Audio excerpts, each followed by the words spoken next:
PPP has to go. Go your way. He must go. PPP is too corrupt. PPP is too corrupt. Go. They're too corrupt. They're too corrupt.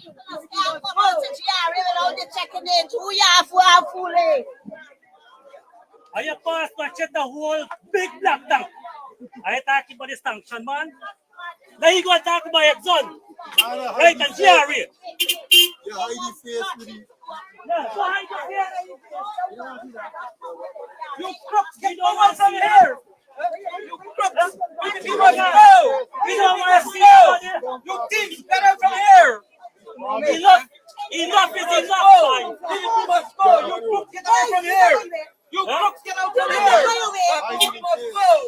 Go hide the poor people. Put down the Rich getting rich and the poor getting poorer. I tell you. We want betterment. PPP must go. We need betterment. We need betterment.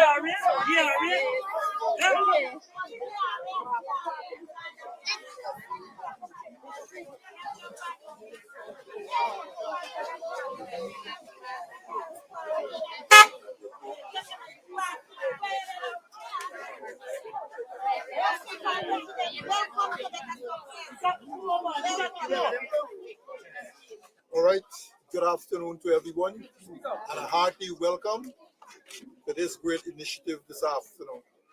I think this is breaking record in charity Essequibo Cameroon. Amen. And this reason why we are here, because of a heart desire for victory, freedom, and for a better life of all Guyanese. Yes. And that is what the reason why we are here. So our desire is to support this man of great integrity, Mr. Mohamed. And that is the reason why we are here. So we come in unity and combination. But we are talking about the real one Guyana. That is what we are representing this afternoon. And we're asking this entire region, Essequibo, Cameroon, to come on board. And I want to say thank you very much. Mr. Sharma, like from Kabakaburi, Upper Cameroon River. Every one of you, even those that aren't here, that are not here. But we know that charity, you have the full support. Yes. And we are going to vote. Come on, all the charity people, let me hear you. Charity alone, yeah, we know that.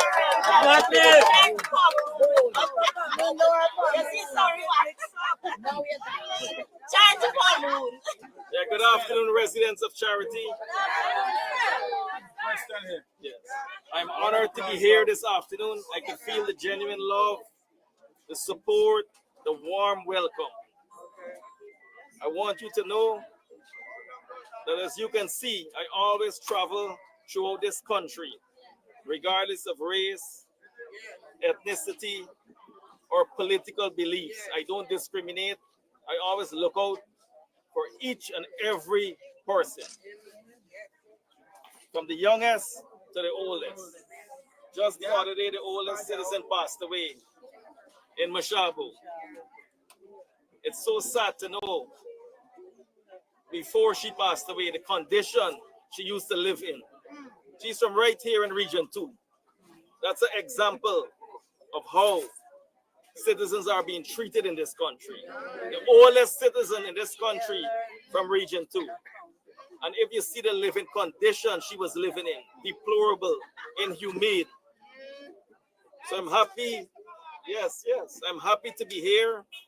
I want to listen to your concerns, because that's the only way we can address these concerns in the future. So I want to listen to your concerns that you are facing in Charity. You know, some of the major concerns. Because I know people always promise and they don't stay true to their word. But once I promise someone something, I always deliver. Very good. Yes. I always deliver. Yeah. As you can see, they're victimizing me for everything. Right? All the vehicles, for example, so low they gone for vehicles now. All these vehicles came in the country, they're accusing me of taxes. I'm one of the largest taxpayers in this country. Right? I'm one of the largest taxpayers. They accuse you of murder. They accuse you of rape. Up to now, the young lady can't come forward. That's a shame. Up to now, the young lady can't come forward. Critic can't bring the young lady forward. You got that shit. I'm not Nigel Darmlal. Right? I'm not Darmlal. You know, I don't interfere with young women. That's not my lines. I look out for women.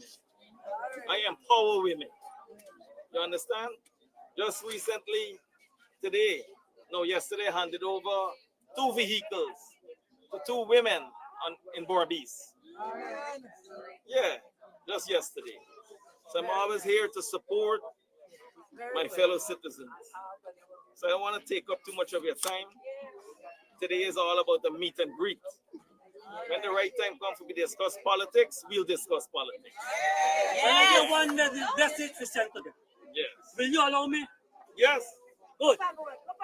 Well, Mr. Jagdev, I hear you were saying that you're going to let criticals to donkey and put it in the pool, in front of the pool. I want critic go and collect he and care at the 2 of them go in front of the pool because the 2 of them look like 2 good jackals. I said that. Yeah. I hear you were saying about Mr. Mohamed with some kind of bucket or something. But when he get the message that the man going to be the new president, he going to shut the whole black tank. Right? This man here, I have the poor people. And that is the man we're supposed to give this guy the full support. But we don't want no poor man to rise. He just wants to rise all the time. You understand me? But we have to take him out and get our new president. Now what's we doing with this man? This man is a Guyanese. Why he can't move freely? Exactly. Yeah. Why they got to block the road from this man and going to meet this body and meet that body? He is who? But anyhow, everything at the end. Right? And you're going to end on this election, sir. Thank you. They should talk about shitting and bucket and these things. Yeah. Back in 2019 and 2020, I used to protect them. Them They were use scared.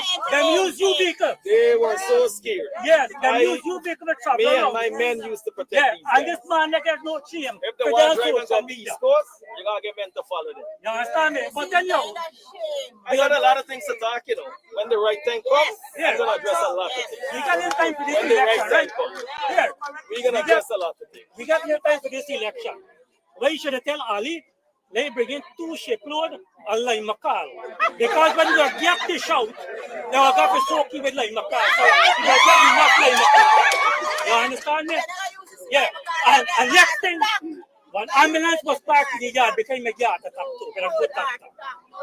Right? Good. Good afternoon, Mr. Mohamed. I am representing the charity Amazonian David James area, and President will come December at the charity market and promise us water tank and solar. And up to now, every time we go, we ain't getting no water tank, we ain't getting no solar. We need a road because we got children going to school and the dam is muddy when the rain falls. And we live in another terrible situation in the squatting area. We're glad if you could come and visit us. Yes, I need to say something, right? Where this lady living in the squatting area, we need lights, black tank, and the place is very uncomfortable right about now we living. And we got a lot of people going in and want to take we out today. So who want to take you out today? We got 4 persons gone in and said the land is them own, the land is them own. We gone in by Mr. Velman. We find out. She said the resort where we there. Them need the man gone in.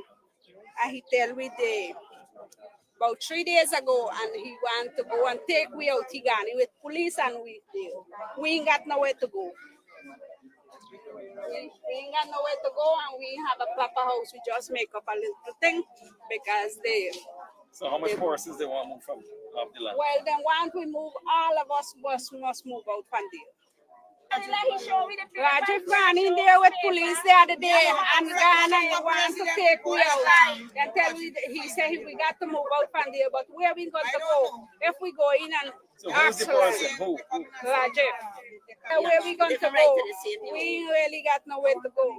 Since I come over back in this country, because my parents them is from here.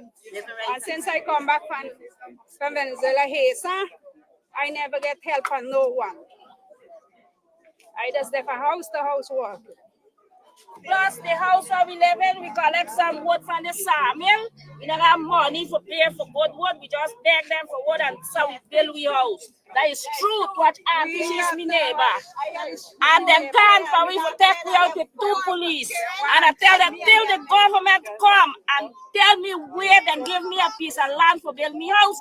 Then I want to move. I ain't moving. Because 2 police come. land behind there. Yes, she's my sister. And we live in there, one living here. That girl living here. This boy living here. Never we live here. And they want to take me out. I'm telling you, I ain't coming out. So why y'all, a lot of ministers went parading up and down here for the past week. Why y'all ain't complaining to them? They haven't got time with me. They have time with me. When they don't have time with me. When they come in, they want to know how much children they work on vote and they want you to get some people to do it. Are you trying to go outside the I 51 years and never vote, but since me hear about this man, he must say, now this, I go vote now. With the same finger there, yes, Yes, me never vote. I 51 years and I never vote for nobody. I never go vote.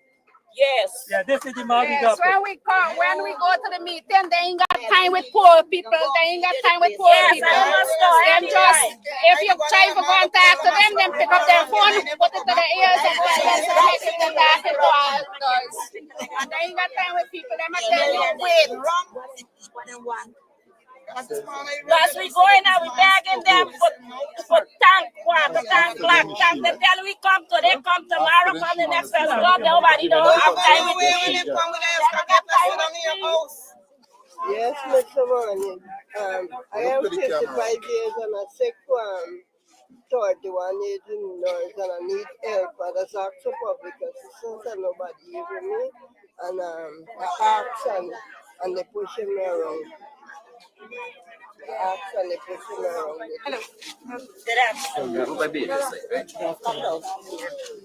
Yeah, please step back a bit, step back a bit. Step back a bit, step back a bit. Thank you. Just a little concern. I normally talk on behalf of the residents in my area down by the river. Yes. So it's a concern about our area with the river dam that the government is about to put down a real huge fancy wharf. I don't know if you went down the area there, but the river dam, we're going into the river slowly, and one part of the burial ground did wash away a little while. And we asked them to stop the project and they did. Now this, we worried. Yesterday we had a meeting there with Minister Edgeman. And I was the person who stood there and laid out the concerns on behalf of the residents.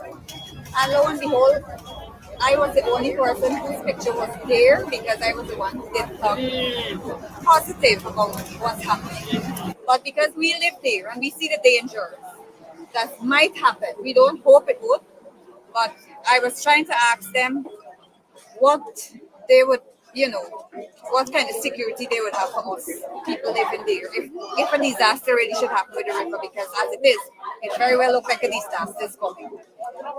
So he said to me that they do everything to prevent that, so they don't think about that part. If a disaster is supposed to happen, they won't think about that part. They're going to do everything to prevent the disaster. They're going to plan ahead. Yes. So we're apparently the residents there, they feel that they're not getting to reach out to maybe the president himself, because to me and to most of them, he's somebody who listens more than most of the ministers that we have on the hill. So that's where we stand. We kind of worried about what this might bring, right? Well, yes, and we're we're not pleased about it. Good afternoon, everybody. I would like to say something. Since this president, we call this Jagdio and A.P.N.U, when the money sharing, me never get no money. And right now, me is a single parent grandma with 4 grandchildren. They put it for public assistance to be 4 months now. No money me not get up to now. When they go in there, the office, they treat me like that. But they go treat you nice for election day. They will come and look for you for They carry will come and look for you for vote for them. But when election time come, they will come and dig you out. Let's make it clear, right? I ain't paying nobody here because every time No, people no, complain, no. they start to pay people. No, this It's is like not the whole exactly country I what we pay. talking up in It's like the whole country I paying right now. Yeah. They got to choose the people go house to house to share this money. When we go down and chase we back, they say we not entitled for no money. Imagine 100,000 people worth in 5 years. Thank you. When you break it down by 365 days, it's about $50 $100. Let's ask now. I gotta say something. I am a resident from Charity Spot, and everybody know me, so I working hard in a son for Mr. Mohamed with this scheme. Yes. And the people in the area, they not care nothing about me. When they come in there, they come in and tell him, I say, how much you can get for vote for you? I say, hi. Again, me and voting no more, I got 8 children, and 6 go vote for Mohamed plus me and my husband. We ain't voting for them. I got the whole ever corridor for Mr. Mohamed. James Parks. We got the whole ever cover. We got them packed. It's about We got them locked. Me got the whole area locked. Everybody know that. Kaiser spokesman. They say, hey, she got him zombie man teeth. I said, this meat teeth right by. Well, we don't want the villages down. We get dark run, we get cost. We black. I say, bomb black. Me ain't bleaching out. I say, when I done with them never want see my face no more, this black woman, so dread. And I know all the people in my area calling for me for. And when Mr. Mohamed go come, I say the man go come a day just like we waiting for Jesus Christ. He go come, man. Thank God this afternoon we got Mr. Mohamed there for everybody from the area. See that the man coming out when the election done, we must get big celebration because we know we gonna get with it. That's right. But I'm gonna say everything here. I'm gonna give Mr. Mohamed them 2 numbers this year. So when call them, then we're gonna move it. Talk on behalf of that same subject that I was NC chair and what transpired. Let me say it here, and I have to be very serious because the residents of Charity, we can all float into the Atlantic. Exactly. About a few months ago, I go there, I walked with someone with camera, and we videoed everything. When we did that, let me tell you what's the fault there. When you want to deal with a big project, as that is, the first thing you have to check is the soil. This soil here is pagassy soil. Next thing, you cannot put down sheet pile in there. You have to boulder outside, you have to boulder inside. Before, because the sheet pile in the day put there, if you watch it, cut the place, and that's how everything started drift away. Now, you cannot build a road there and throwing it just like that, they don't have a foundation. So everything started cracking the substandard work, and it started going down into the Palm River. And let me tell residents here today, they have a hole that you might think it's an ordinary hole. I'm just going to check on it. Yeah, it's a big hole. That is where Charity, everything is washing away, going away already. It's undermining. And the government of the day knows that. A.P.N.U could never tell me that he doesn't know it because they since the cola is about 5 years ago. And we did everything. Now look at that marketing center.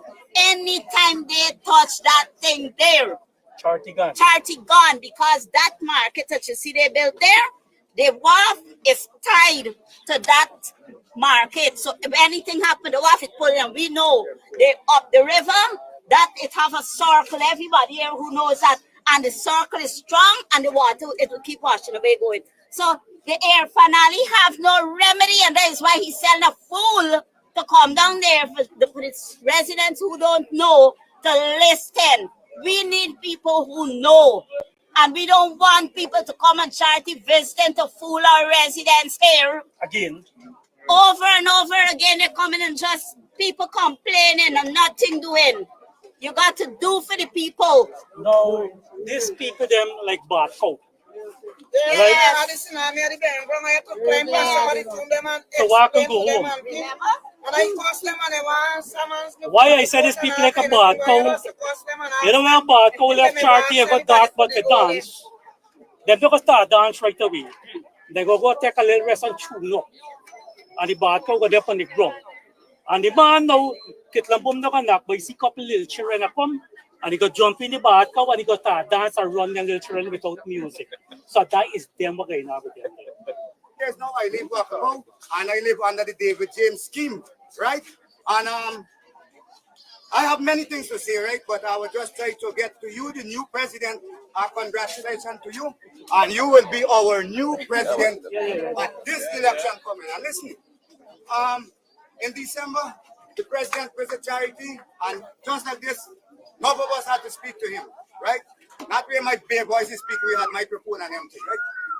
And I said to him that I leave Wakapau to come to live on charity because I just fed up with Wakapau, and most likely my children get charity education school. And to be at Wakapau and to get them at the school is something difficult on me as a poor father, right? And so I come and I decide to walk, and the father provide a piece of land, and I begin to live under David James scheme. And I asked the president to come and pay attention to about 23, at that time, to 25 families living there under poverty. Most of us had some little water jump, right?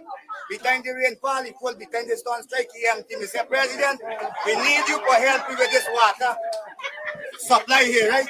So, right away he said, next time he said, black tank, right?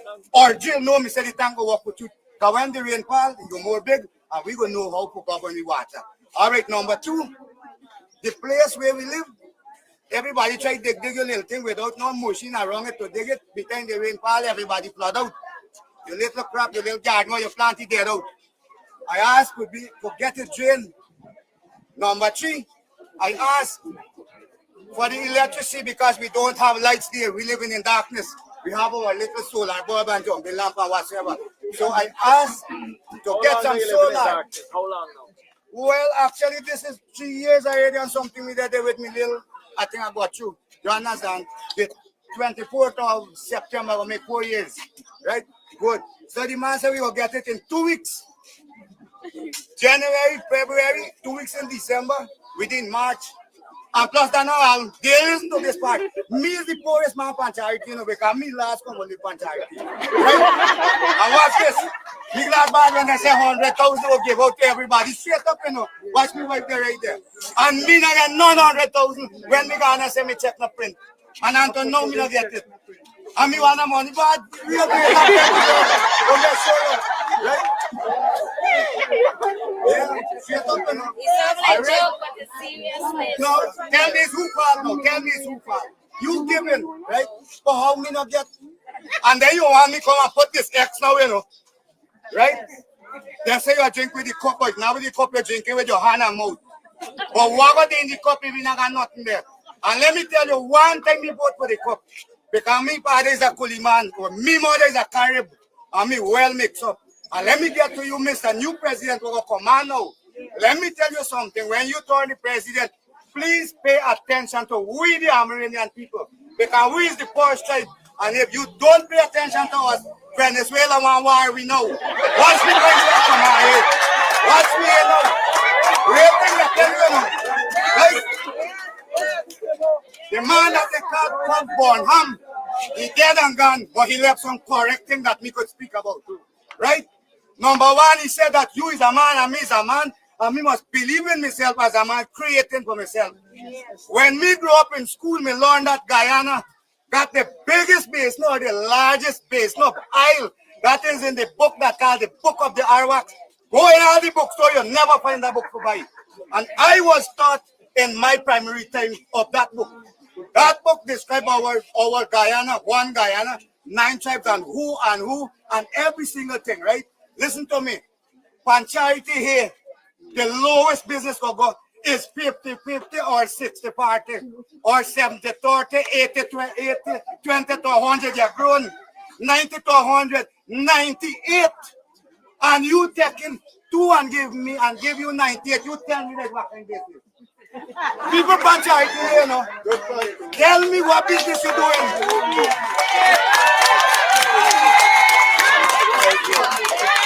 Actually, the Nixon they run for the captain.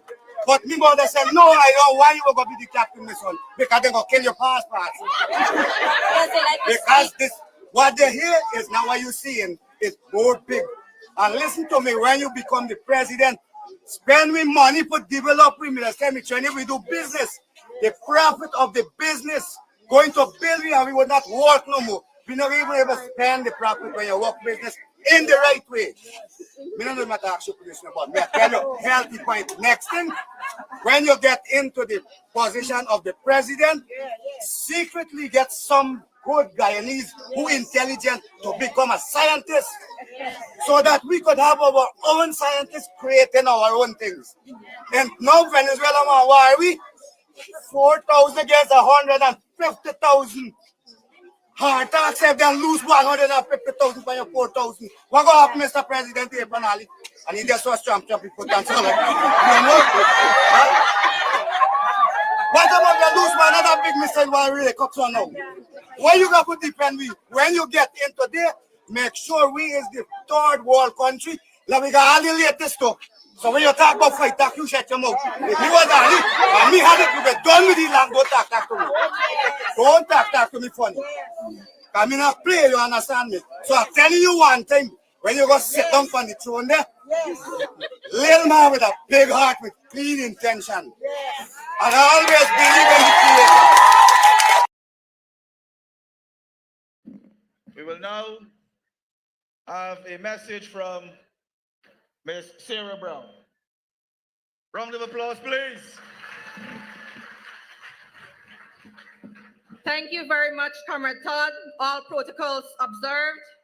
Comrades all, today I am once again proud to deliver remarks on behalf of the youth arm of our party on this historical occasion where we celebrate the life and the work of former president and founder of our party, Dr. Cheddi Jagan. In the words of Dr. Jagan, and I quote, "We must all remember the lessons of the past as a guide for the management of the present and planning for the future."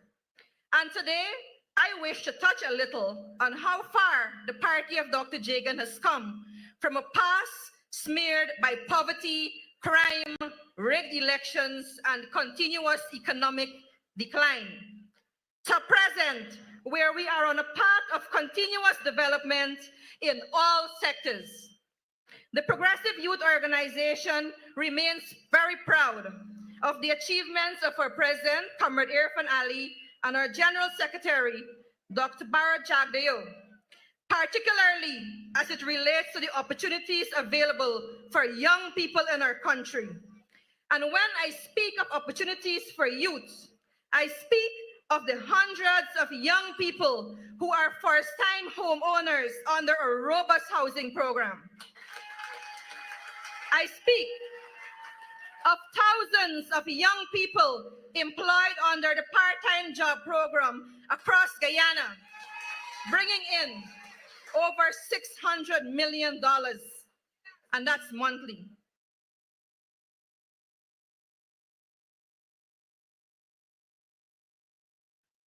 I speak of the young people who are now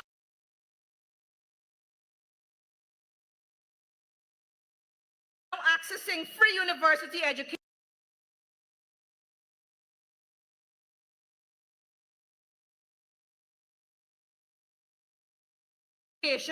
through the University of Guyana.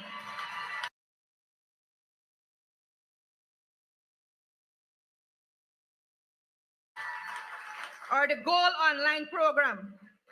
I speak of the enhancement or the construction of sporting facilities nationwide.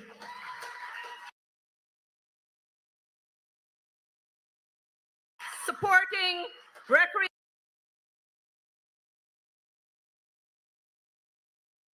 recreational activities for young people so we can be gainfully occupied. I speak of the CSO program, where thousands of my fellow Amerindian brothers and sisters are employed under an apprenticeship program,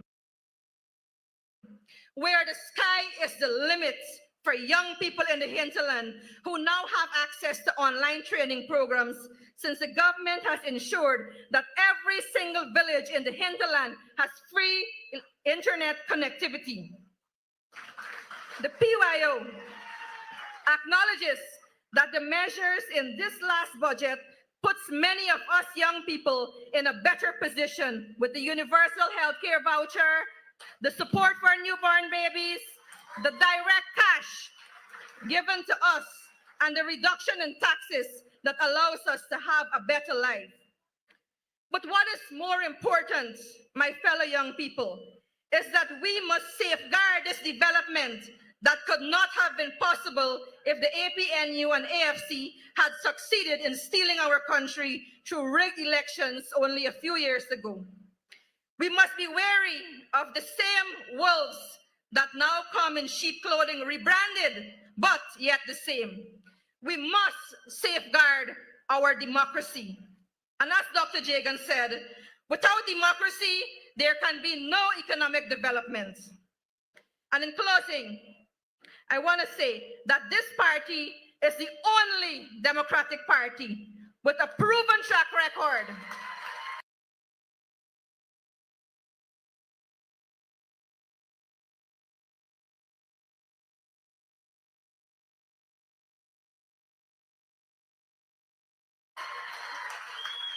not only for continued progress, but for bringing unity and peace. And once again, to quote Dr. Jagan, he said, our party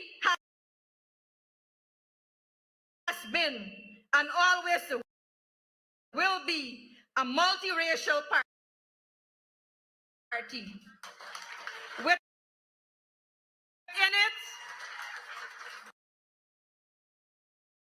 Within it, there is room for all. Its leaders come from every racial group. And I call upon the Guyanese of every race and every creed to now rally behind us. Long live our party.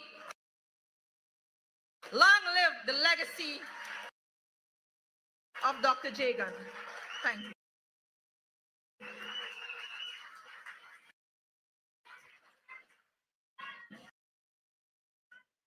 Thank you very much, Ms. Sarah Brown, which basically gave you an overview of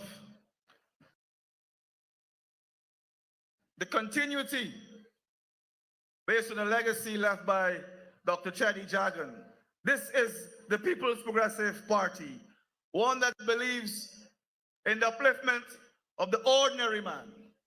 So let's move on to Mr. Lekra Rambridge from the Ghana, from the Rice Producers Association. Give him a round of applause.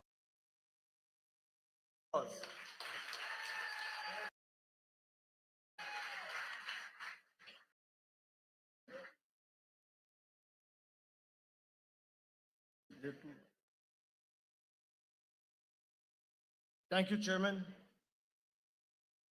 All protocol observed. Ladies and gentlemen, a special good afternoon to everyone. The Rice Producers Association of Guyana take this opportunity to salute and determine the fighting spirit of the late Dr. Cheddi Jagan, whose relentless struggle through his political life led to the betterment of all Guyanese. He championed the cause of all people and our country.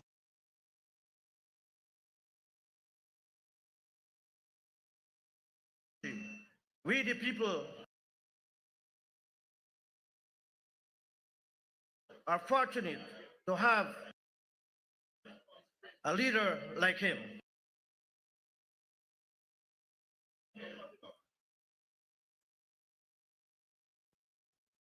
Yeah. He was a simple and visionary man who also led the struggle for independence and broke the shackle of colonialism.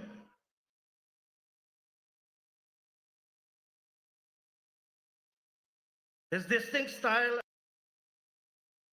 and unwavering support to direct involvement with workers, including those in the rice industry, led to a better understanding of the challenges, which allowed him to make practical and meaningful intervention. His style has become a legacy as we see today through our General Secretary, Comrade Babu Jaan, and our Honorable President, Comrade A.P.N.U, our party leaders, who are always out in the field, meeting with people and listen and address their concern. As it relates to the rice industry, Dr. Jagan and the P.P.P. have and continue to give strength and support in all times, good and bad, in opposition and in government. This is how you know when people care. As I stand here today, there can be no dispute that Dr. Jagan and the P.P.P. that he founded is founded in the care of all people then and now. Rice is our staple food. I enjoy and employed thousands of hardworking farmers in this country. This industry, when in challenge, whether it is price, market, seed paddy, drainage and irrigation, fertilizer, equipment, etc. But Dr. Jagan and the P.P.P., through the party history, Comrade Jagdeo and Comrade Irfan have been and have stayed with us, helping to solve our problem in the rice industry. This is a legacy of Dr. Jagan, to be with the people, help the people, and to make their lives better. This is the difference between Dr. Jagan and the party and the opposition. When Granger was in team or in government, in opposition, sorry, they promised the farmers high paddy price, over $9,000 a bag. And when he became the president, his government and himself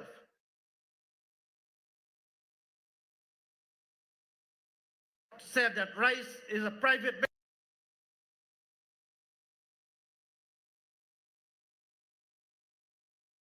business, and the government leave the farmers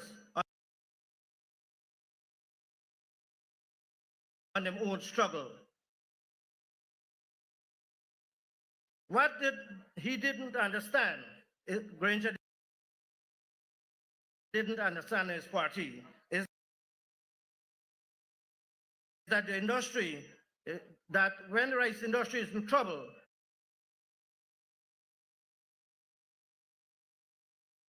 our people are also faced with challenges. When we are in trouble, jobs can be lost. Hardworking people are made to feel the blunt of unemployment. This is because they don't understand the rice industry. It shows clearly that the opposition never understand the rice industry. This is because they don't spend time in the field with workers, so they became easy for them to make all kinds of statements without understanding how important the rice industry is into Guyana and the Guyanese people. Today, ongoing support of the PPP, production has increased, and this is no secret. Quality has increased as well. We have been producing higher quality paddy and rice. Increase in assistance has also been increased to fertilizer, grants, drainage and irrigation, and reduced taxes on equipment, just to mention a few that the government has been doing and supporting the rice sector. This demonstrates a care, as stated by Dr. Jagan, and in faithfully being carried out by our leaders after him and those here today. This is a demonstration of a positive legacy of Dr. Jagan, a man who had dedicated his life for betterment of our people, or our workers. This is the legacy that we can boast about and which we are celebrating today. This is a legacy that... Sorry about that. Go ahead. Thank you very much, Comrade Chairman, His Excellency the President, Comrade Vice President, Prime Minister, distinguished ladies and gentlemen. Today we gather to pay tribute to an icon in our nation's history, a man whose contribution to the development of Guyana and the advancement of the working class are etched in the annals of our history. We honor the legacy of Dr. Cheddi Jagan, former President of the Cooperative Republic of Guyana and former Honorary President and founder of the Guyana Agricultural and General Workers Union. Today, 28 years after his passing, this nation stands on the shoulders of a giant whose life was a symbol of unwavering commitment to the betterment of the Guyanese people. His dedication to the principles of social justice, equality, and the upliftment of the oppressed will forever be an inspiration to us all. Dr. Jagan's relationship with GAU was not one of mere formality. He was steadfast in the fight for workers' rights. And under his leadership, the principles of trade unionism in Guyana were given a voice. As Honorary President of GAU,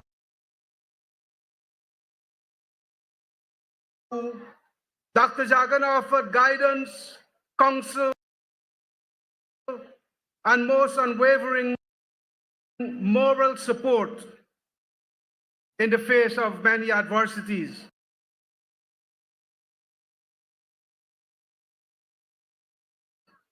Comrades, GAU was born from Jagan's unyielding belief that unity is power. He rallied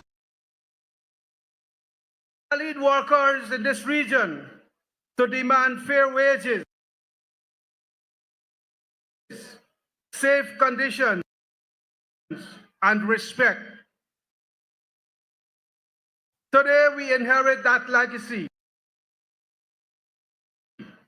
Today we are proud to celebrate a historic achievement, the first multi-year agreement between GAU and Gaisuku.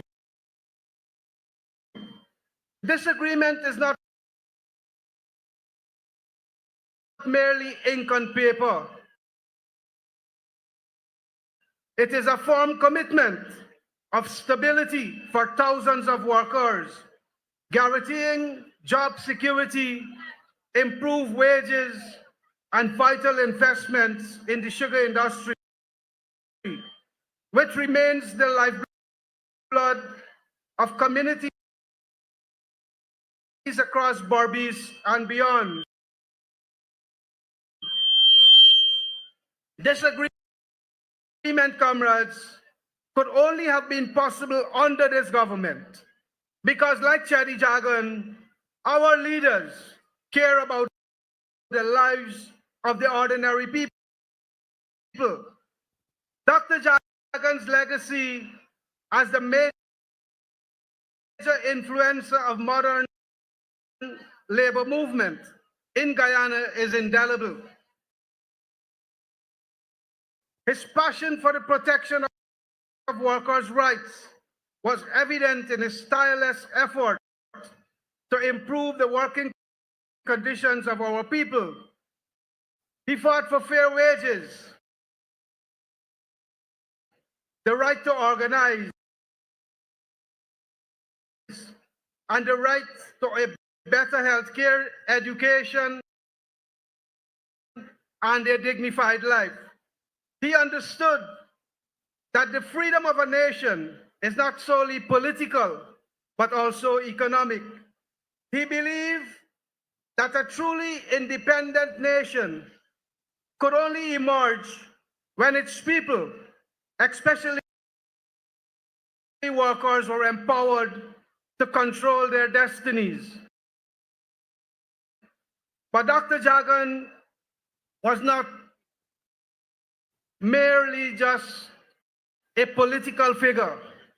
He was a visionary who understood the importance of education, unity, and self-determination.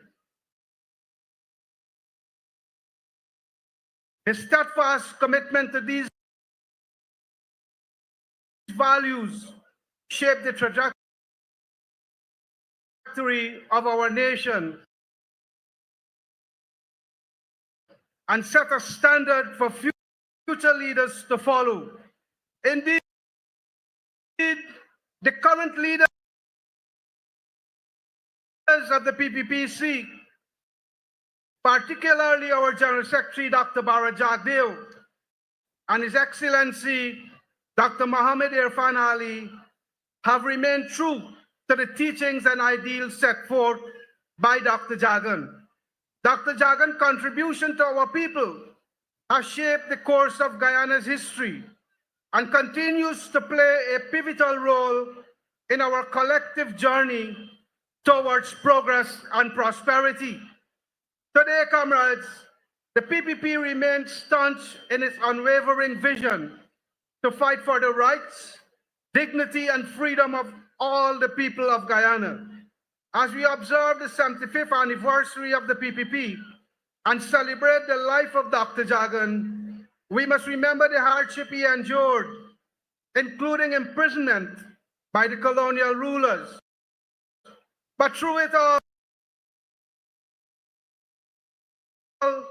he remained resolute, and his vision for a more, better, equitable Guyana inspired many towards a fair and just society. Though Dr. Jagan is no longer with us in person, he will always be in spirit. His vision and the work he started for a better Guyana is being continued under the leadership of Vice President Dr. Jagdeo and His Excellency Dr. Ali. On behalf of the Guyana Agricultural and General Workers Union, we are forever grateful for the leadership, courage, and tireless advocacy that Dr. Jagan provided. He will continue to be always our beacon of inspiration. I thank you very much, comrades. Thank you very much, Mr. Narayan. We will now be entertained by a session of drumming. So let us bring on our drummers.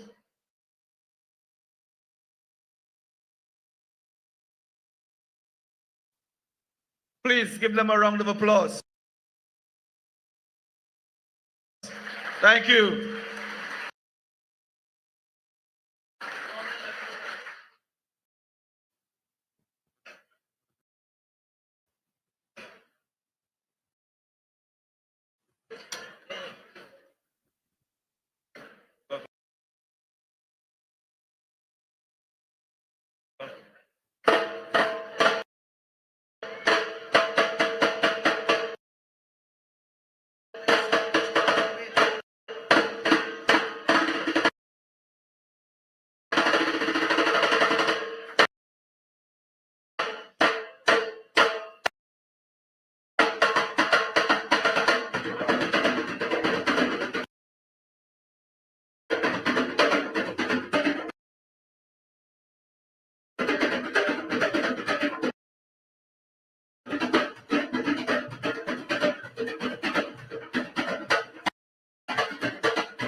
Thank you very much, drummers. That was a fantastic fusion. We're now moving to the second segment of this afternoon's proceedings. I would like you all to give a solid welcome to our next speaker, a man who has given his entire life of service to this country, well known to everyone here today. We want to welcome with a round round of applause our Prime Minister, your Prime Minister, this country's Prime Minister, retired Brigadier Mark Phillips, the real Brigadier. Let me hear you say, yeah!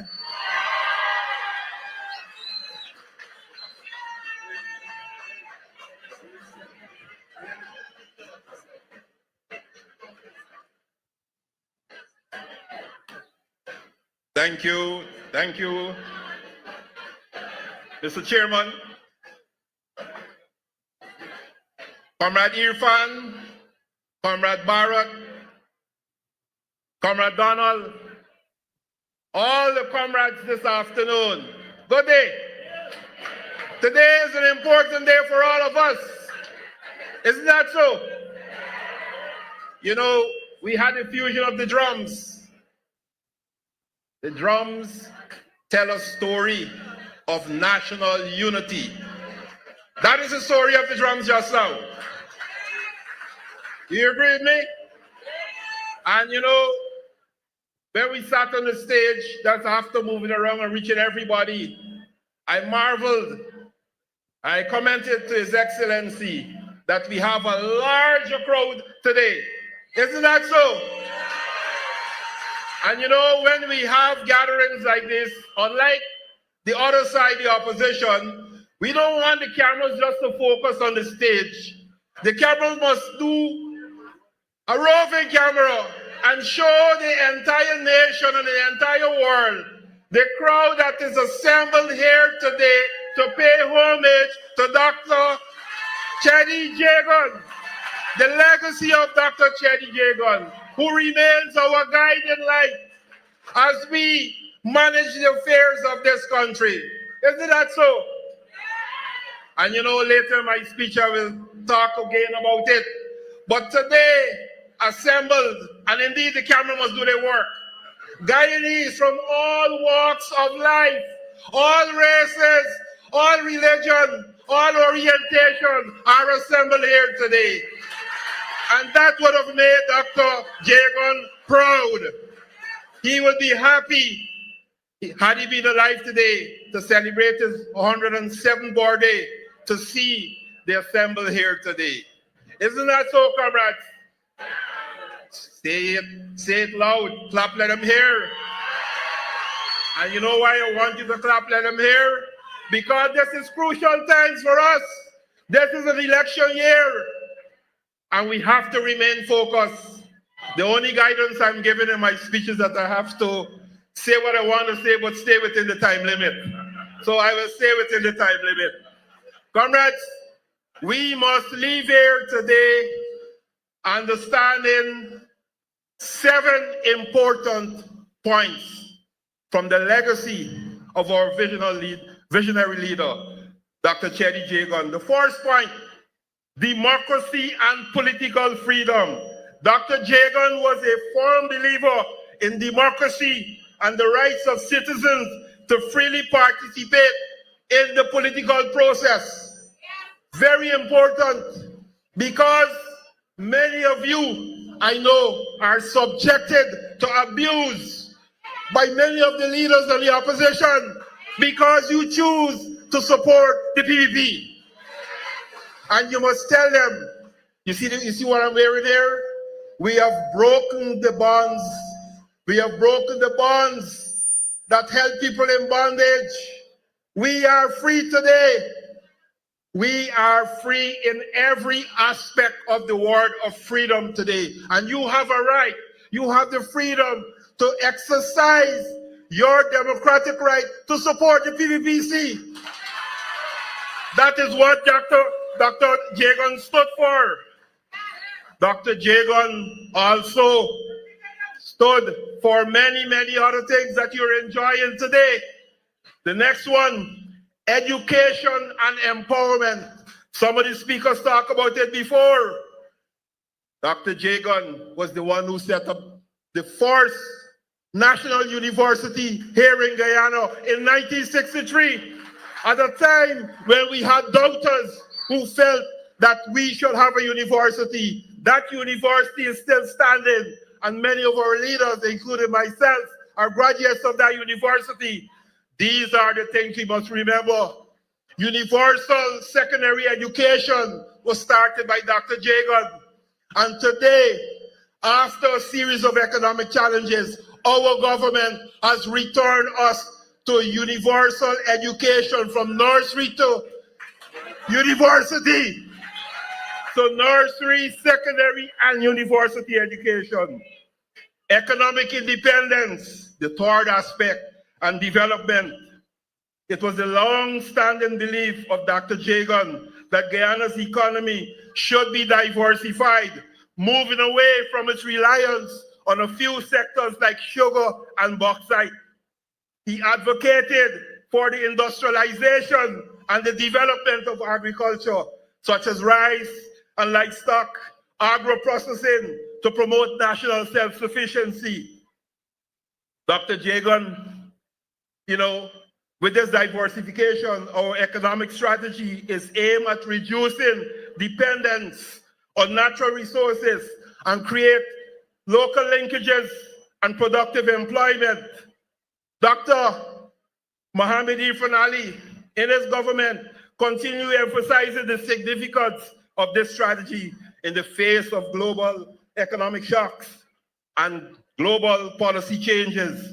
Our government today didn't only plan, but is actively utilizing the revenue from oil and gas to diversify our economy and invest in our human capital. So One Guyana is not just a catchword. It is guiding our development of both the people of Guyana and the whole infrastructure of Guyana. So when we talk about One Guyana, we're very serious of bringing development to every Guyanese, in every community, in every village, in every town, in every region, and throughout the length and breadth of Guyana. That is what we're talking about. When we talk about shared prosperity, every Guyanese will benefit from the revenues garnered by our nation. That is the legacy that we fall in of Dr. Jagan. Social justice and equity. Again, Dr. Jagan was committed to improving the standard of living of all Guyanese, particularly the poor and the working class. Today, the poor and the working class are house owners in Guyana. They have equity, they have cargage, they have documents that they could go to the bank, any lending agencies, and do business because they're house owners. That is something that we achieve and we must cherish as a people. Dr. Jagan, in his anti-colonial and anti-imperial stance, also committed to ensuring that Guyana remain politically sovereign and free from the influence of foreign powers. As a government, we are taking that seriously today. Many of the fly-by-night academics, and some of them who should have been retired a long time ago, are today accusing us of not funding our security forces. But we must remember what happened between 2015 and 2020 when they defunded and demoralized our security forces. We have changed that today. In keeping with the legacy of Dr. Jagan, that all sectors of our economy must benefit and sovereignty of our nation must at all times be upheld. Equality for all Guyanese. He sought to create a more egalitarian society where he believed that the wealth of the nation should be redistributed to the working class, with a focus on welfare of the working class. Ladies and gentlemen, we're building hospitals for free medical services to all the people of Guyana. We're building schools, primary and secondary schools, for free education to all our children. We're building infrastructure, not only to attract foreign direct investment, but to improve the lives and livelihood of all of you here. You go to your streets, in your villages, some of the roads were dirt roads, some were sand. During the rainy summer tracks, during the rainy season, you have to deal with mud. During the dry season, you have to deal with dust in your nose. Today, you have concrete roads, you have asphalted roads, and that will continue until every community gets the roads and services that they need. I think that's not all in terms of bringing social justice, equity, and unity for our people and freedom in Guyana. Dr. Jagan had a profile on the international stage with his new global human order, which was adopted by the General Assembly of the United Nations on November the 24th, 2000. The new global human order promotes a global partnership for peace and development. It calls for mutual respect.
Know that there are many fearmongers who go among you and try to influence you emotionally. Some go amongst the Indo-Guyanese and say that I am sacrificing them and wooing and embracing the Afro-Guyanese. Others go amongst the Afro-Guyanese and tell them that my government is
against Afro-Guyanese at the same time. All this propaganda is meant to build up fears in your minds. Thank you.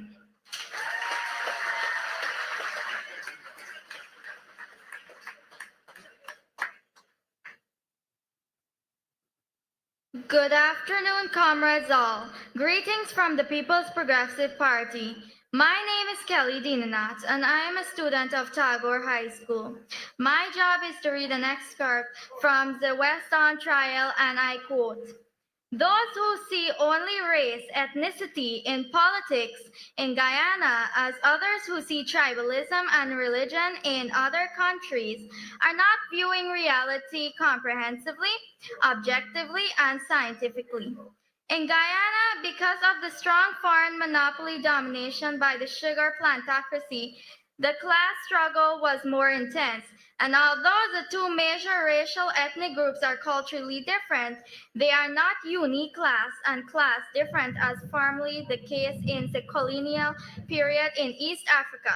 Both groups are largely made up of working people. As such, the PPP Civic, with its working class sympathy and policies oriented to material and cultural fulfillment, can lay the foundation for unity in diversity. 1966, unquote. Long live the PPP, long live Cheddi Jagan Party. Thank you.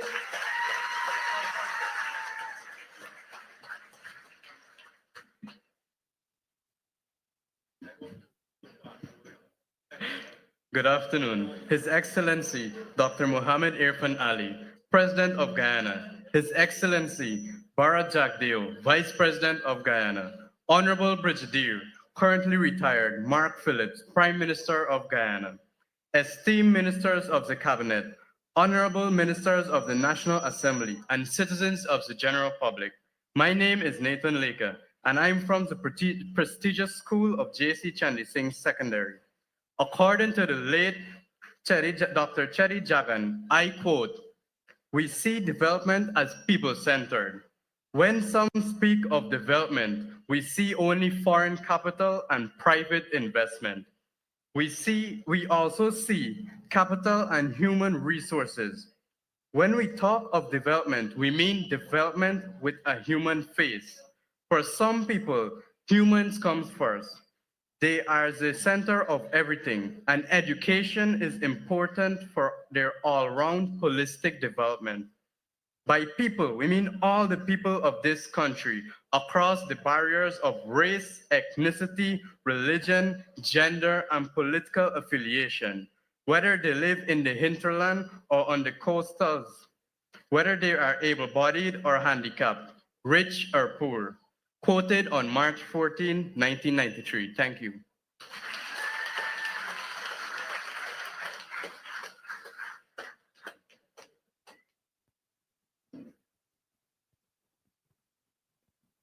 Good afternoon, everyone. His Excellency Dr. Mohamed Irfan Ali, President of the Cooperative Republic of Guyana, His Honorable Bara Jagdeo, Vice President of Guyana, Honorable Brigadier Mark Phillips, Prime Minister of Guyana, esteemed Ministers of the Cabinet, honorable members of the National Assembly, and our valued special invitees, all protocols observed. My name is Clarice Narang, a business student of the J.C. Chandy Singh Secondary School, and I am deeply honored to address to you this afternoon in our beautiful nation, Guyana. I will be reciting a compelling quote from the West on Trials, a work that holds immense significance to Guyana's history and journey. It is my hope that the words I will share will inspire a reflection on the values and visions that continue to shape our nation's path forward.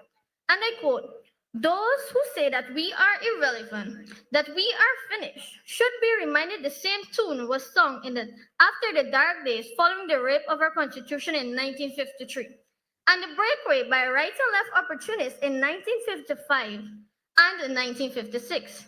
But we won in 1957 and 1961. Today, though defrauded and cheated, we remain the strongest force in the country. Difficulties there will be, but the battle will be long and hard, but we will win again. History and time are on our side. 1956 from the trial the West on trials. End of quote. Thank you.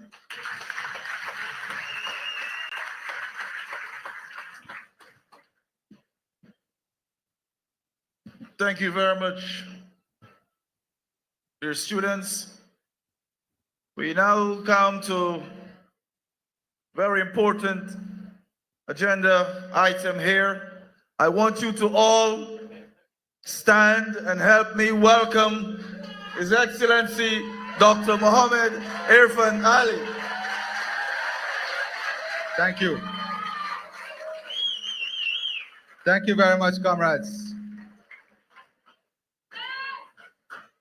Comrades, if you want to see a physical demonstration of the resilience of the People's Progressive Party, there is a comrade here.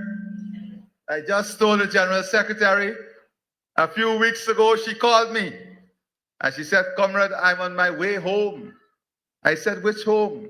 She said, "The great beyond." And today, I sat up here and I tell the General Secretary, "Look, Sherry is here. Sherry, stand up and show them how you're strong."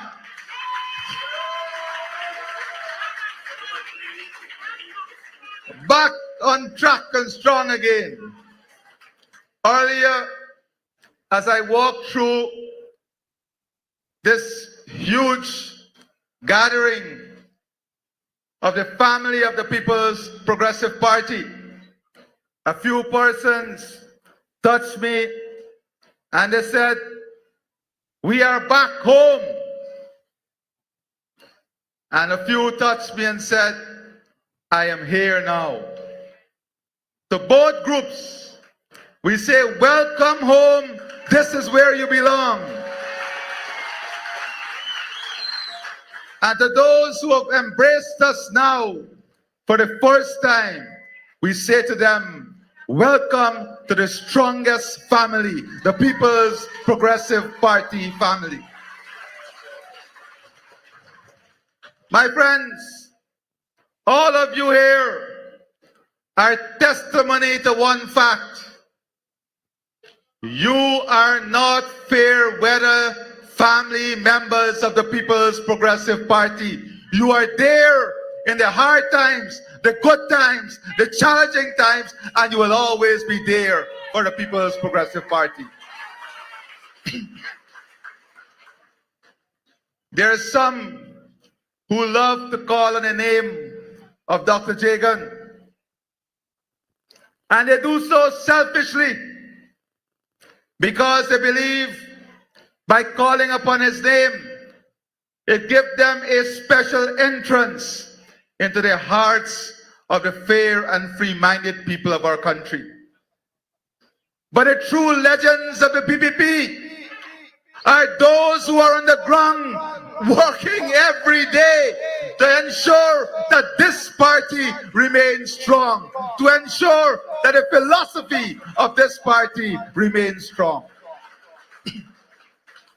When we come here, we are not celebrating the stage. We are celebrating your labor of love and hard work that keep the memory of Dr. Jagan, the legendary work of Dr. Jagan alive. Today, our party is stronger than ever before. I won't say that our party is in its strongest position, but I would say, without fear of contradiction, that our party is stronger today than any other time in the history of our country. And I know that Dr. Jagan would be proud to know that his party today is stronger than the day it was founded. And this is because of all of you and your work. But the strength of our party lies in its leadership. Today, whilst I honor some of our leaders, many of our leaders here from the party and in the cabinet, our former President and General Secretary, Comrade Donald, Barry, Comrade Nocta, Leslie, all the comrades, Jenny.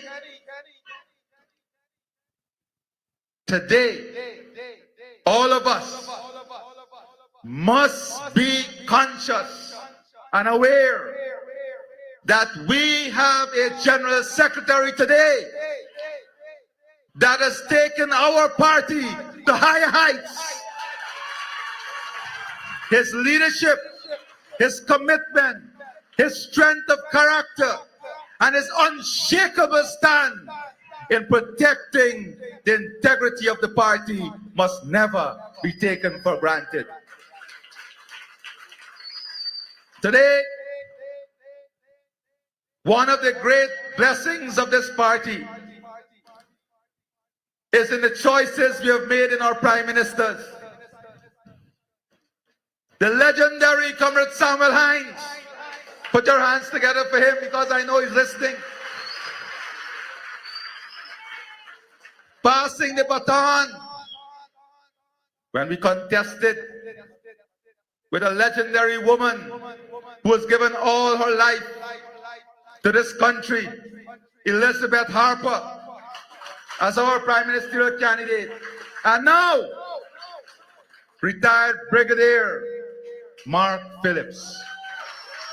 You listen to him and you understand why he was drawn to the PPP. Because fundamentally, his philosophy and his thinking is about the people, for the people, with the people. That is what underpins his philosophy. Today, as I look across this beautiful gathering of Guyanese, you cannot help but notice that all of Guyana is represented in all of us here today.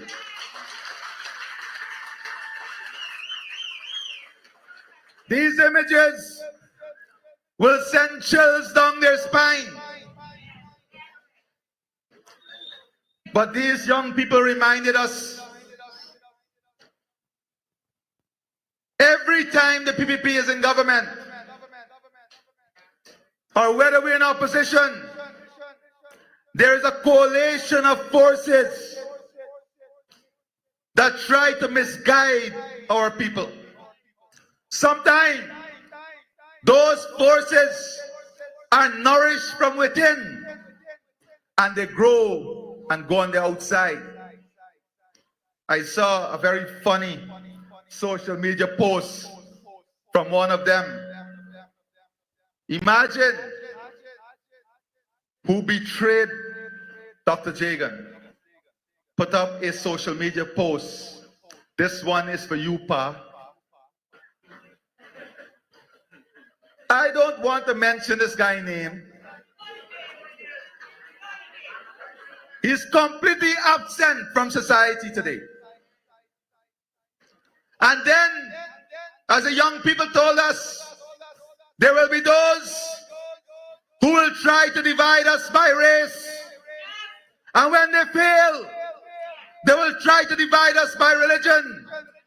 And when they fail, they will try to divide us by bringing together their collective ambition. And the young people reminded us that they will come and try to appeal to our emotions. But be wary, for even recently, we learned the lesson of these people. We must be conscious about our political environment. We must be conscious about our future. We must be conscious of the values that we represent.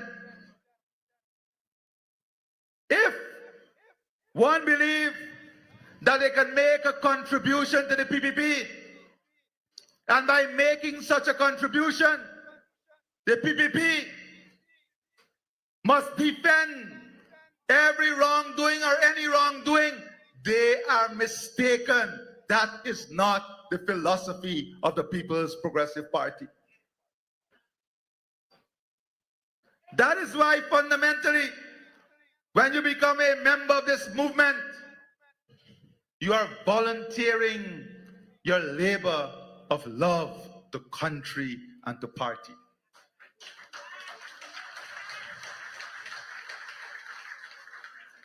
This party cannot be bought or sold or traded. That is not the philosophy of this party. We can never be bought or sold or traded. We are connected to the people of this country. This party is owned by the people of this country. This party is owned by the men and women and children of this country who embrace a philosophy of freedom, democracy, unity. Those are the owners of this party. So comrades, let us raise our voices, wave our flags, and applaud in tribute to Comrade Cheddi Jagan. Let me hear you. Give a resounding round of applause.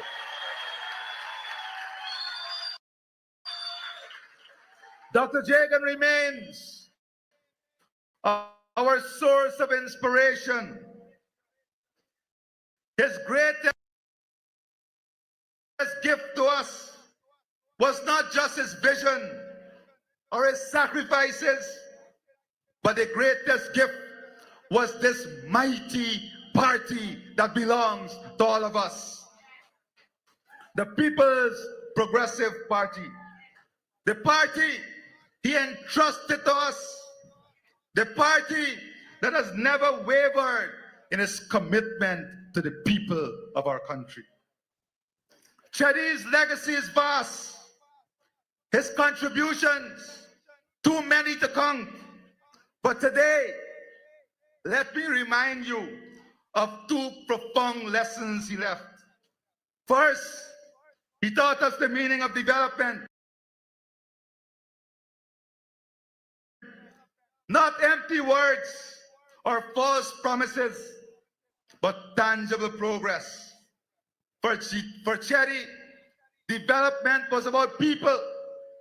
It was about ensuring that every child has a future, that every farmer had land to till, and every worker had dignity in labor. And that, comrades, is exactly what we are doing today.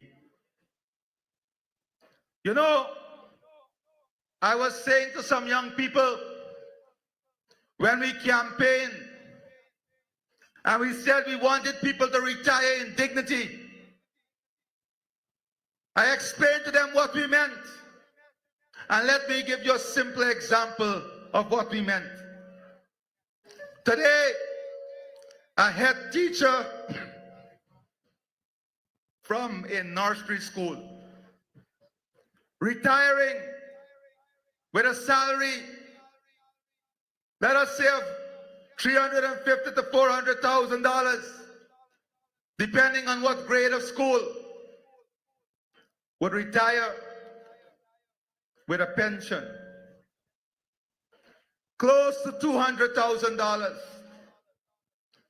Then they will get NIS at the maximum scale, which is about $160,000. And when they achieve old age, they will get $41,000. That pensioner would be receiving more money at pension than when they were at employment. And that is because of the progressive increases in salaries that the People's Progressive Party would have given to workers. And every category of workers. And that is what we mean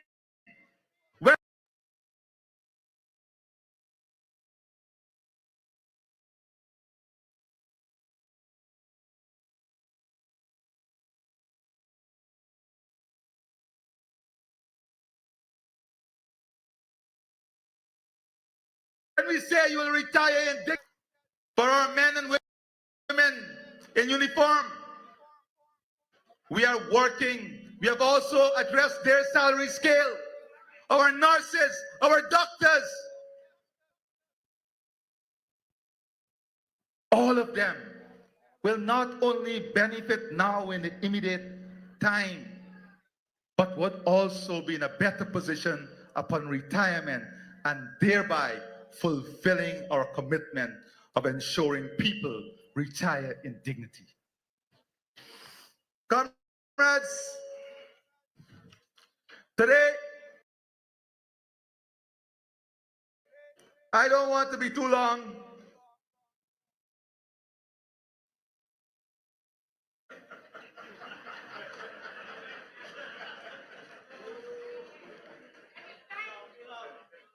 Thank you, Sherry. But I'll take some time.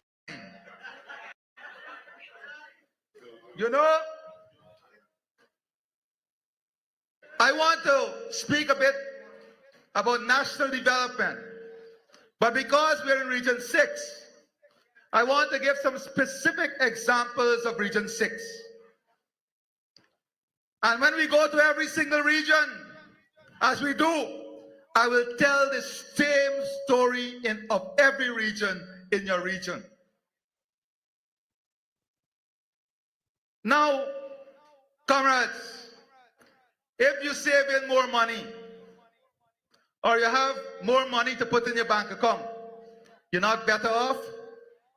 Are you better off? Good. Well, let me tell you the story of Region 6 alone. According to the Bank of Guyana, deposits in the commercial bank at Region 6 between 2019 and today, as I speak to you, grew by 72%. From 61.8 billion to 106.2. What that tells you? It tells you today that people have more disposable income, that people are better off, that the economy is better, that productivity has increased, and life is better here in Guyana, and Region 6 is no exception.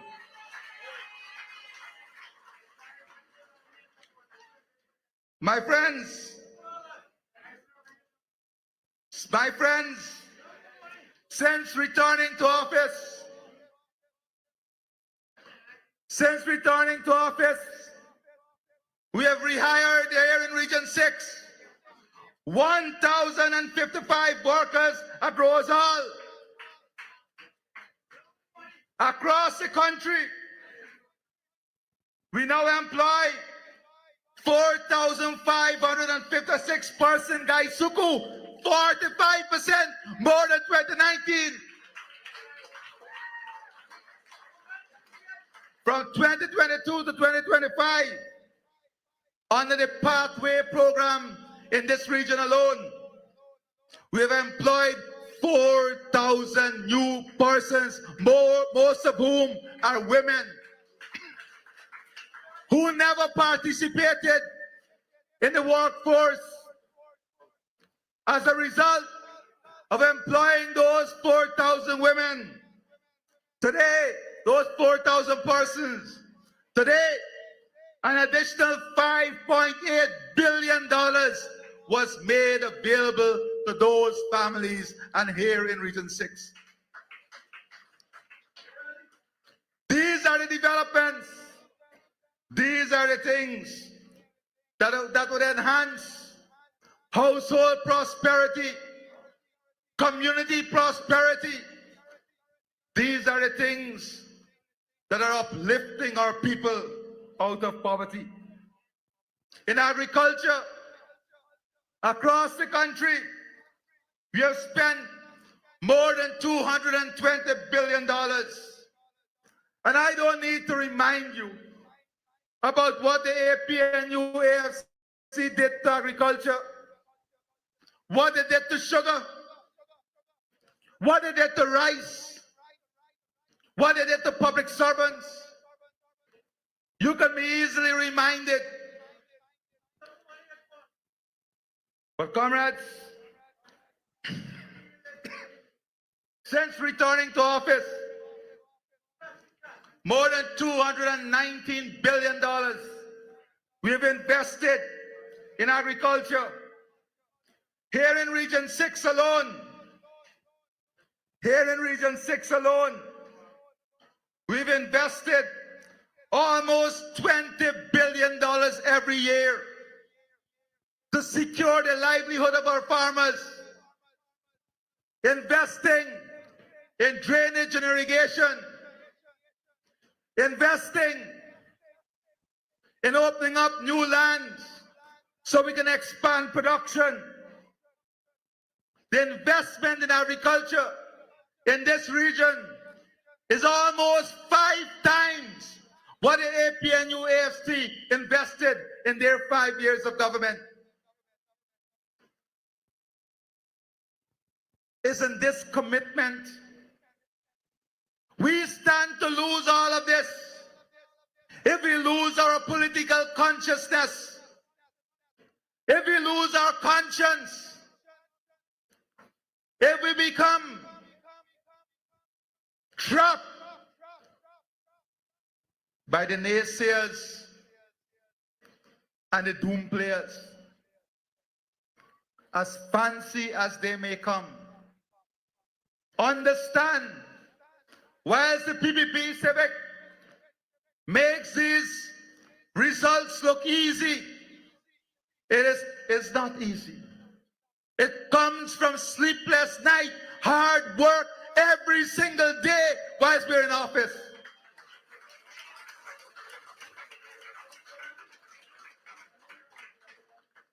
My friends,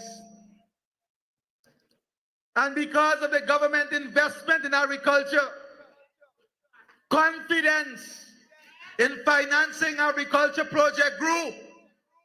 And as a result, investment credit to agriculture in this region grew 3 times,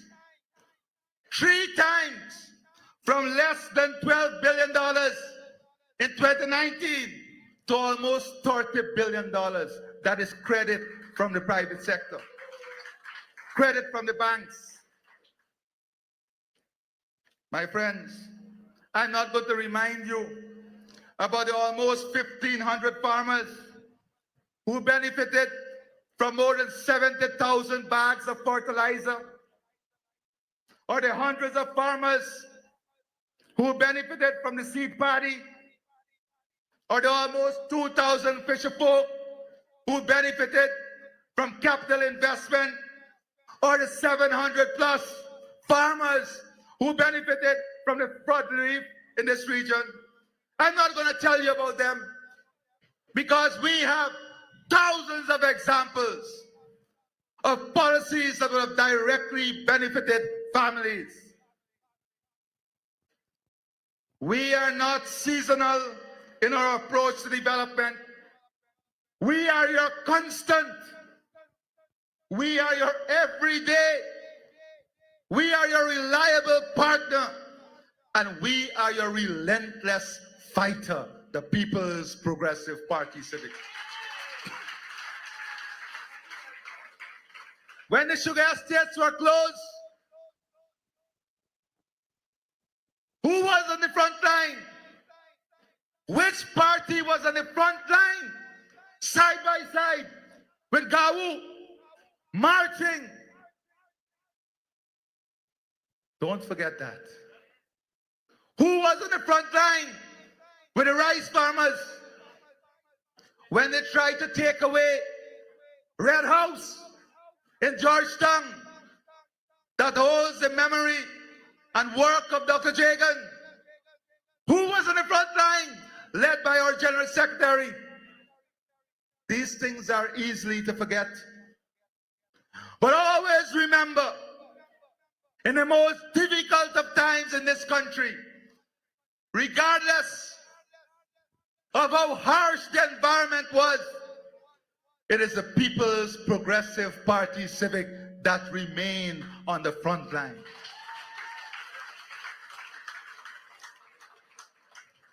And that is where we will remain, your constant partner. When we look at rice, the RPA reminded you about the promise of 9,000 per bag. And instead what you got, increased land rent, increased lease fee by thousands of percent, VAT added on your chemical and fertilizer and inputs.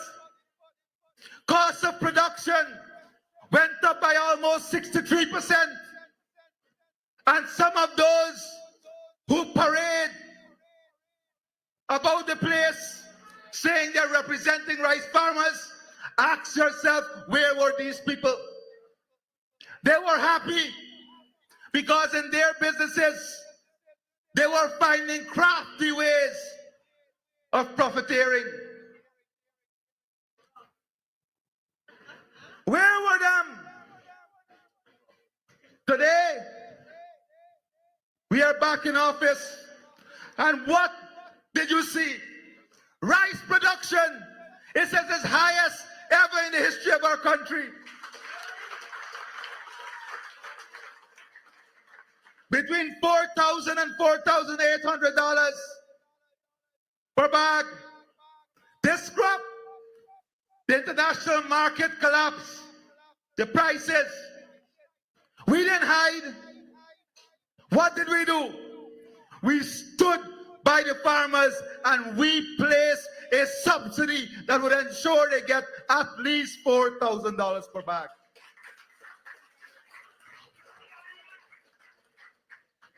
This is billions of dollars of additional support.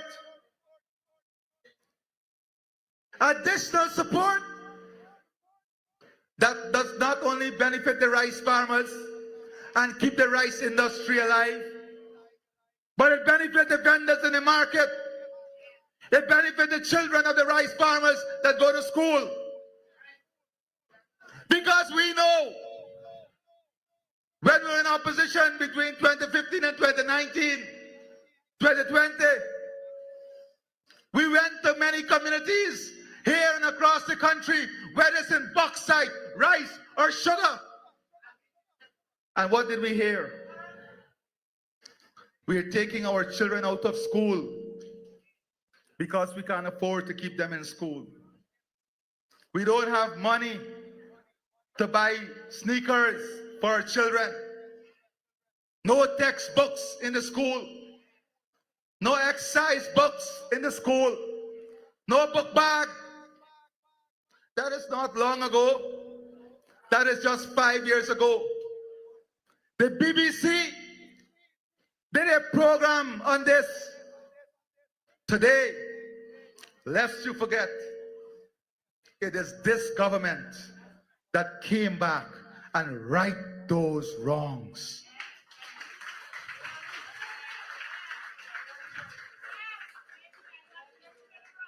Life and development is not about a seasonal gift. It's not about a seasonal gift. It's about hard, tireless work. Hard, tireless work. It is not opportunistic. It is never opportunistic. It is about full commitment. It's about sacrifice. The stories of our leaders are never told. We have leaders of international caliber. But instead of going after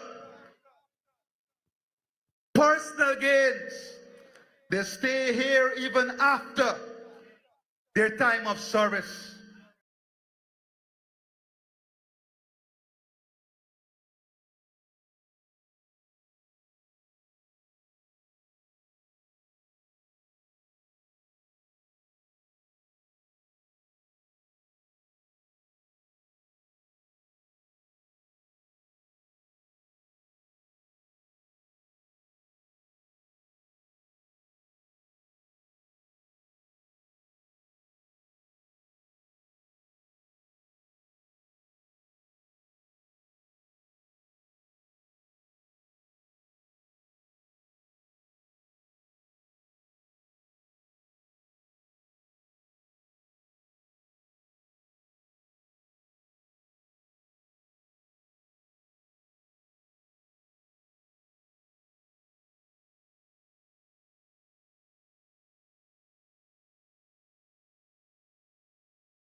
Stronger together. We are better together. Let there be no mistake. This People's Progressive Party is grounded in the people.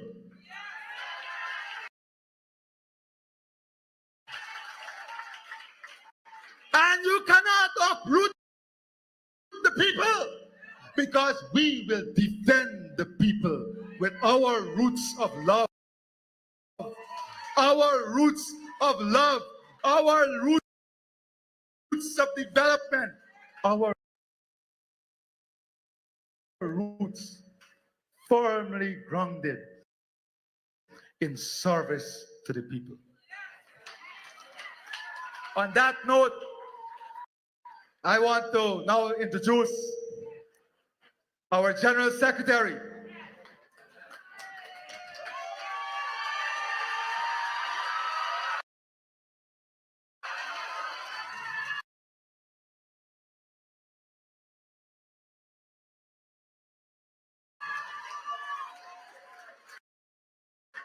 And let me tell you,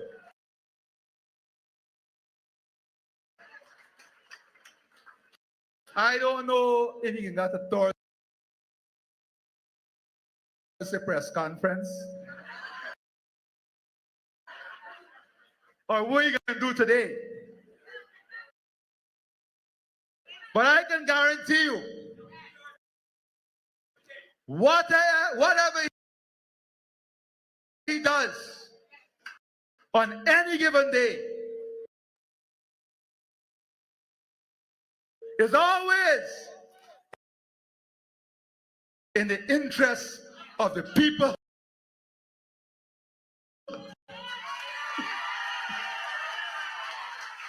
and always in the interest of this party. And make no mistake, we stand solidly in unity in the People's Progressive Party.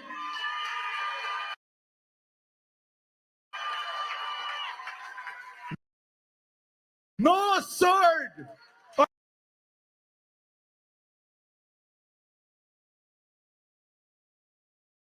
or swords, as pointed as they want it to be, can ever tear the unity of the People's Progressive Party.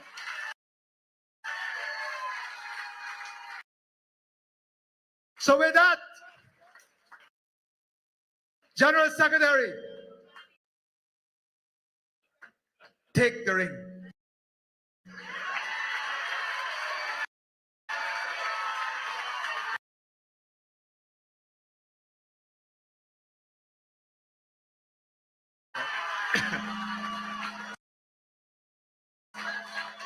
Thank you.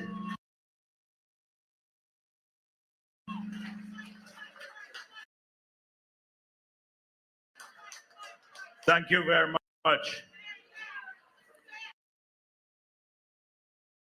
Colleagues, friends,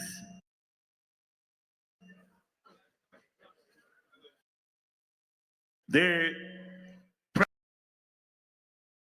President of Guyana told us many things. He laid out some of the plans for the future, but he did not answer the most pressing question on the minds of the people. Will there be cash grant after he wins the next elections?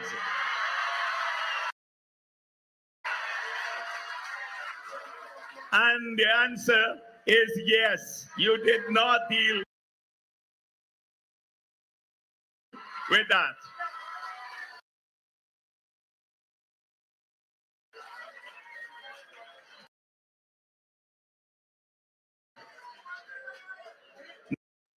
Now,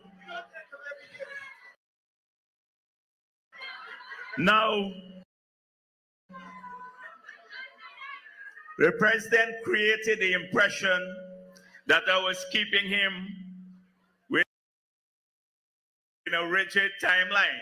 That's not totally true.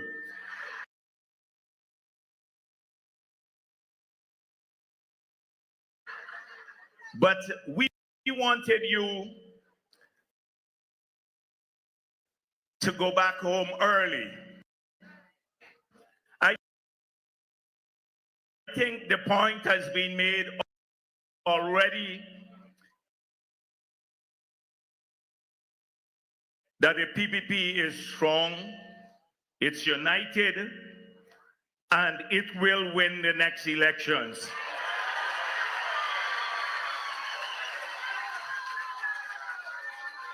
So I do not want to speak for very long today.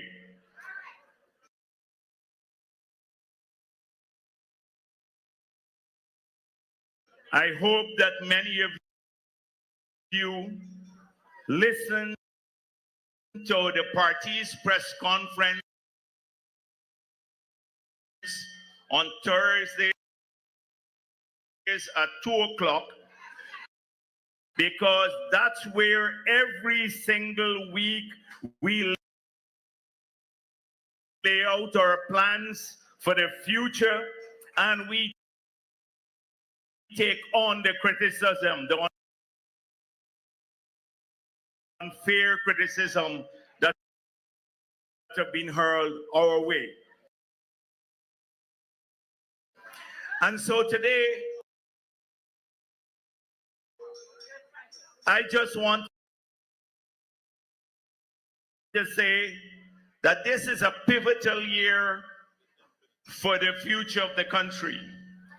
It is a year in which the decisions that you make would either take us back to incompetence and divisiveness, or to a future, a glorious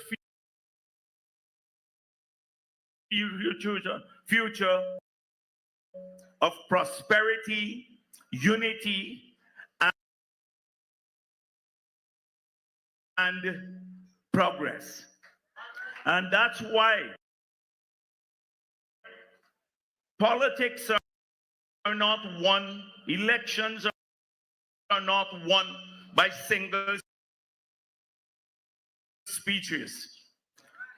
They're won by hard work. And hard work back in the communities from which you've come. Every community in Guyana. And that's why I'm relying on every single one of you to leave with the message that you've heard here, the message that you have lived in the past 4.5 years, what you have seen around you, the commitment to fulfilling the promises that we made in 2020. And we expect you to not only take that message to your neighbors and your communities, but work every single day from now until the elections are called to ensure that the PPP has an overwhelming victory at the next election. This is my expectation of you. I did not come here to give a long speech or to make to lay out what we have done. Now, often it seems that we are fighting against an invisible enemy. You don't see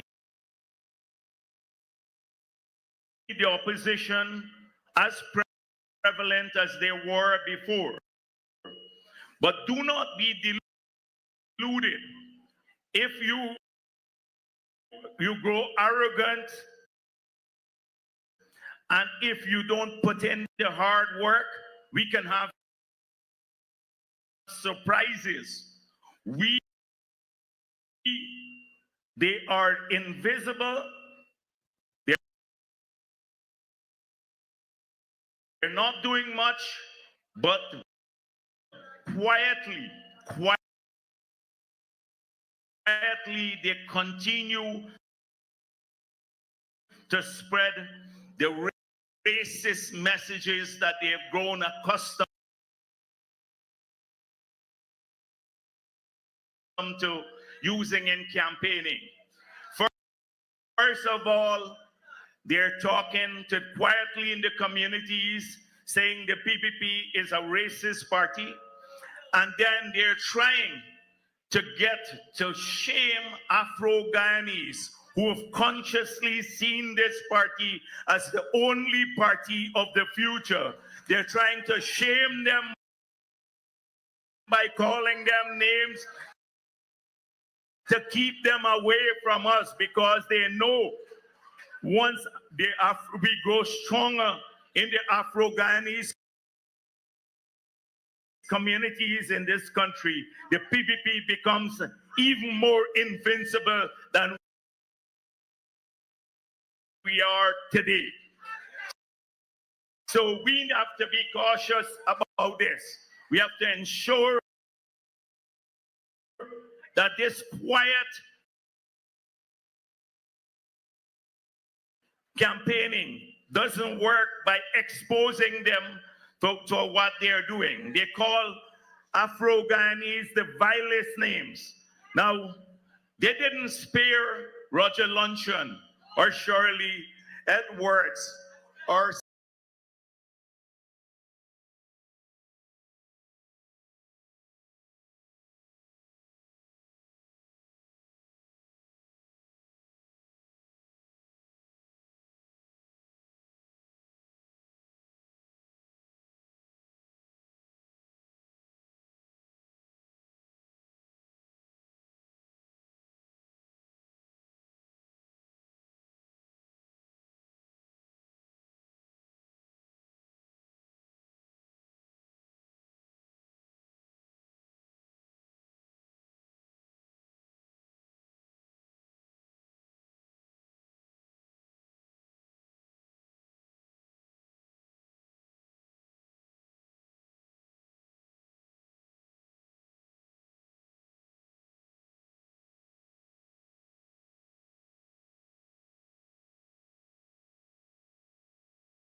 house lots, we are already at 41,000. 20,000 scholarships, we gave out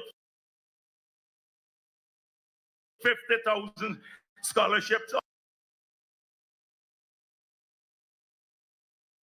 already. 60,000 new jobs. All of these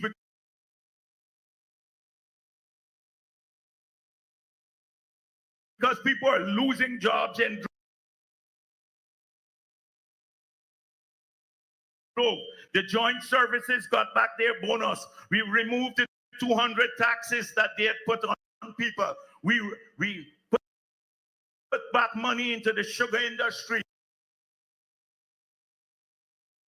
We removed the 3 taxes they put on the miners. We started getting work back into Region 10 where the 1,000 bauxite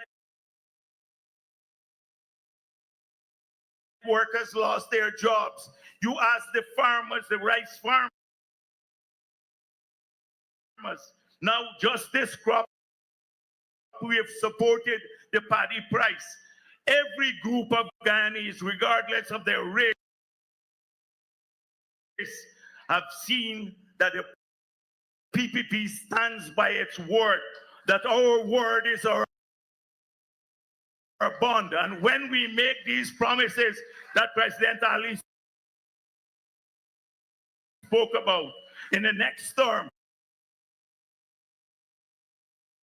you bet that they will be delivered, that we'd have the best health care in anywhere in the world, because the 12 hospitals that we're building now, we'd hire 8,000 people to make them functional right across this country, including specialists, that every young person can apply for and get a house lot in the next term. And in all the regions, although we have a backlog in Region 4, we be able to move faster in the other regions, because we've already, this year, the president has given instruction to ensure that that happens, that you're going to get better paying jobs, a world-class education in the next term. The infrastructure that the president spoke of, you'll be able to drive from Molson Creek all the way to the airport on a 4-lane road. You would have a power plant in West Coast that would cut electricity prices by 50% and cooking gas prices by 50%. We're now awarded a $500 million US contract to transmit the power from Wales all the way to Molson Creek, so everyone can share the benefits of this country. That's what we're working towards in the next term. You'd have a diversified economy, so that even if the oil sector does not contribute massively to national development, or oil prices fall, we can maintain the prosperity.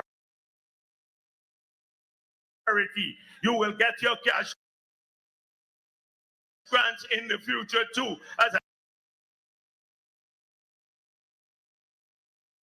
the president just said.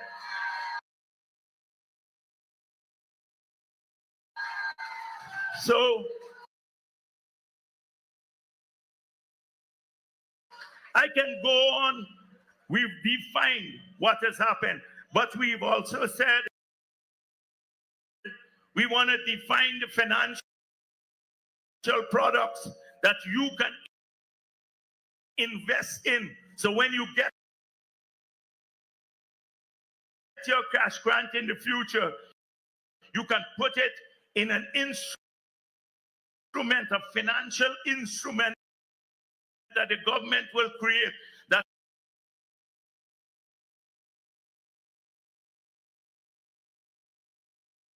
it will underwrite, it will give you a guarantee rate of return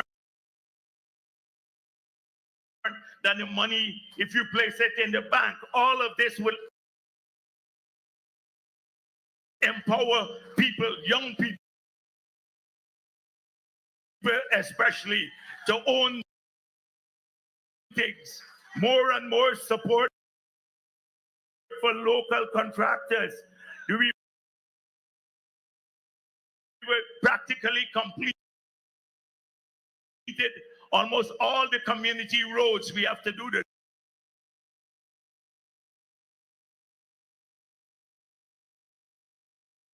drains. We have to, in this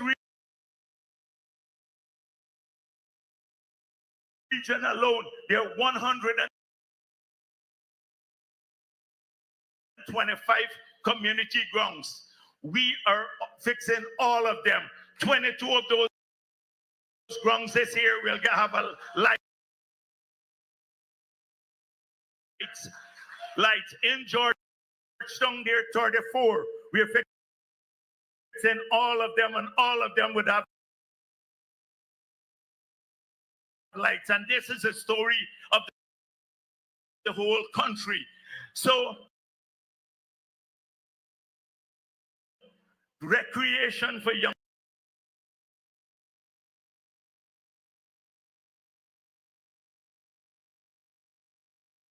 people, that's what you're going to look forward to. Safety in your home, because security is important to us. We are now investing in some of the modern technological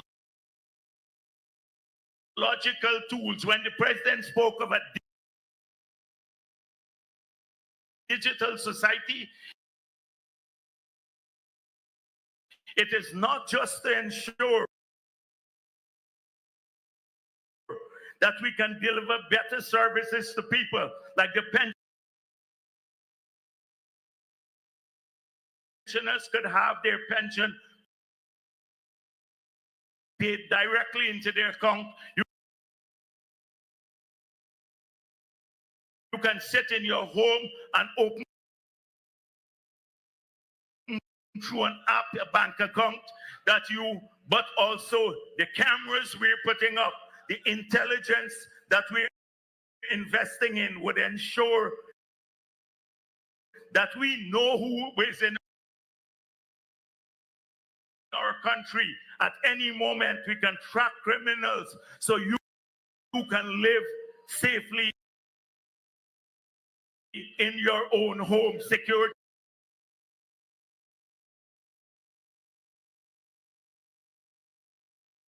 is an important issue.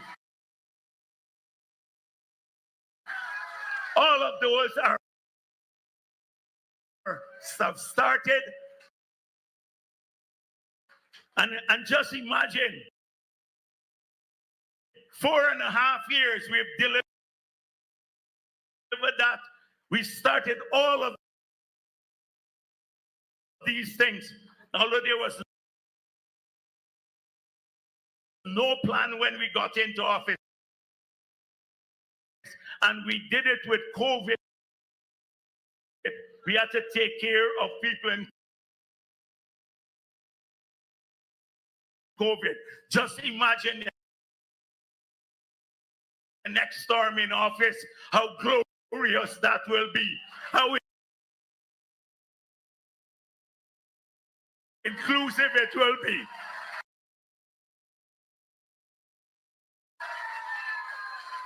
This is what you can expect of us in the next term in office. So, but we have to be cautious. the A.P.N.U A.F.C, they are weak. I see Nigel Hughes now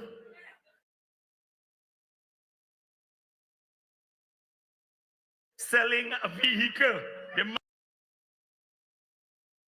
posted he's selling a Honda CRV on his page. So I said, why would the leader of a political party, although a leader who has no traction whatsoever, sell a vehicle on his party page? Why not get someone else to sell your vehicle? So then, you know what I came up with? This guy is a smart guy. Nobody paying attention to him. He went to Linden and said his ancestors sent him to talk to the people of Linden. The ancestors forget to tell the people to show up to the meeting. They didn't show, nobody showed up. He went to Blackbush Polder recently to talk about rice.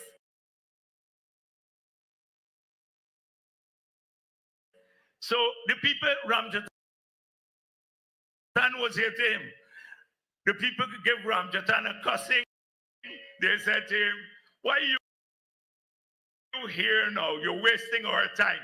He said, well, it's not me anymore. This is the man, Nigel Hughes. He was the chairman of the A.F.C when they became the most corrupt party ever in the history of this country. And when they participated with the A.P.N.U in destroying not only the country, but this very region, the sugar workers and rice farmers. Sugar and rice are the two most important things in this region. When you have an